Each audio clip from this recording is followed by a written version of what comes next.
Ravinder Singh. I want to ask you a specific question on technology, right, which is now changing almost everything that we can think of. And much of the earlier paradigms that we're using were developed at a time when this technology wasn't there, right? And this technology is actually quite transformative of societies. So in that context, does public policy take on a completely different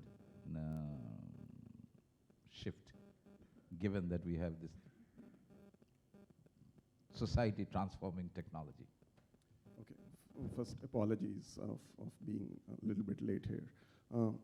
Look, before I answer this, I'm just an engineer. Only sexy thing about me is that I can fly an aircraft, okay?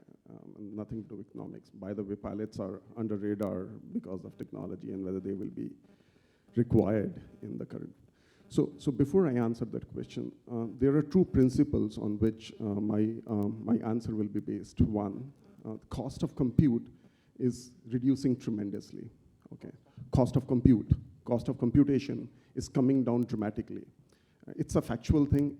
If as economists or as engineers or people who build things, if you believe in that, then my answer will be far more interesting. So that's the first principle. My second principle is a little bit off the line, given the current political stuff which is happening, that a natural language will appear between machines and humans and anywhere in between. Okay. The first one is directly related to the factors like productivity and GDP. Second one is related to the framework of policy making, which is morality, international taxation, and all that stuff. Okay. Now that's the principle on which my answer will be. So answer to your question, based upon these two principles, and I'm working myself, my research and my work and my patents are based on these two fundamental principles, is as follows. In democracies, I think narrative of policy will not change, but how you execute will tremendously change. And I can give an example, okay?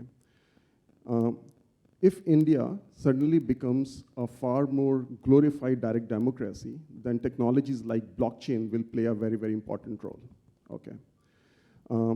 If India becomes a very important factor for an example, in aviation trade, okay, then combination of international law, foreign policies, and tech platforms will play a dominant role.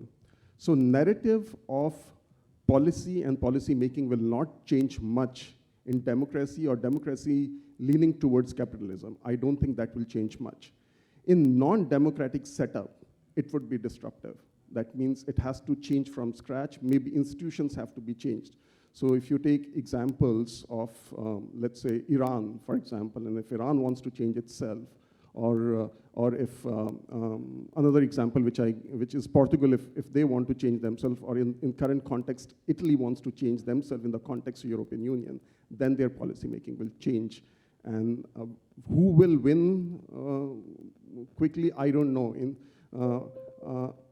There are two countries which I study, and I'm extremely proud of those countries and what they are trying to do. One is Singapore, and how they are trying to utilize technology, and how their policy making, right from education to trade, is dramatically changing. Another is a small country, Scotland. So small countries are utilizing technology, and Singapore is not changing the narrative of their policy making, but Scotland is changing that. So hopefully I've answered that question. In fact,